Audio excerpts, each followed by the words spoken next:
Régal s'approcha de son assistant. Le moins que l'on puisse dire, c'est qu'il est tenace. J'aime ça.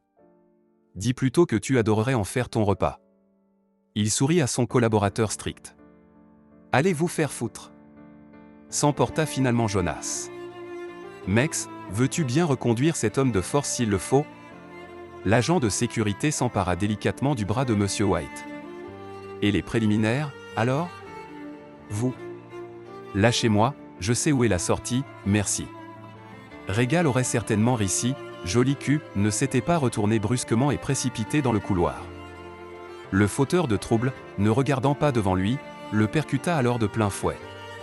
Régal aurait pu l'éviter, mais la collision ne le fit pas bouger d'un centimètre. Ce ne fut pas le cas pour le jeune homme qui rebondit sur son torse, se cogna la tête et recula, envoyant une vague d'effluve qui lui rappelait le vent à l'aube du printemps et de l'éternité. Ce n'était pas dû au parfum industriel dont les humains aimaient s'asperger, ce qui était inhabituel, mais rafraîchissant. Régal tendit la main et le rattrapa par le poignet avant qu'il ne chute. Il rencontra de nouveau son corps et gémit, désorienté.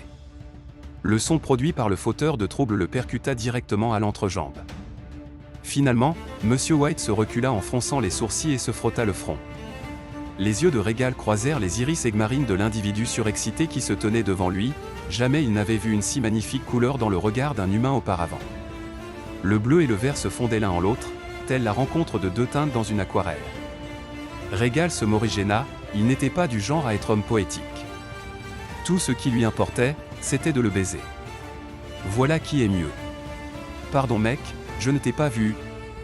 Il n'eut pas le temps d'utiliser ces attributs que les pupilles du jeune excité se dilatèrent, ses yeux s'écarquillèrent, ses lèvres charnues s'entr'ouvrirent dans une expression surprise et admirative. Voilà qui est bien mieux encore. Le trouble-fête était bien plus petit que lui, ce qui lui laissa le loisir d'observer l'effroi se peindre sur les traits de Jonas et de Mex, qui avaient tous deux pâli en l'apercevant. Au point K. Et homme. Il se racla la gorge, son regard cherchant un endroit où se poser partout sauf sur son visage.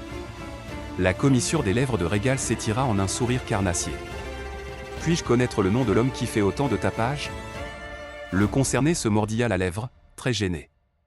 Ça, c'est sexy. Mais cela le serait encore plus si elle se trouvait autour de son membre.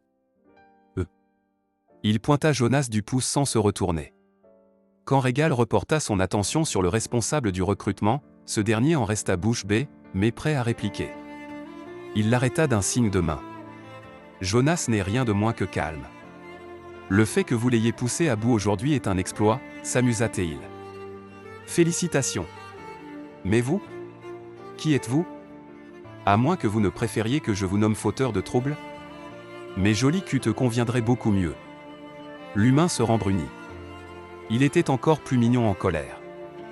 Il ouvrit la bouche, la referma, hésitant. Eden White, finit-il par lâcher avec un brin de méfiance. Régal ne put retenir son hilarité. Il jeta un coup d'œil à son assistant qui était demeuré aussi immobile et silencieux qu'une statue. Tu entends ça, Édouard, n'est-ce pas ironique?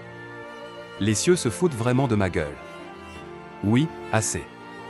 Très bien, puisqu'il voulait jouer, il jouerait. Et il aimerait ça. Quoi? Qu'est-ce qui est ironique? Rétorqua le jeune homme de mauvaise humeur.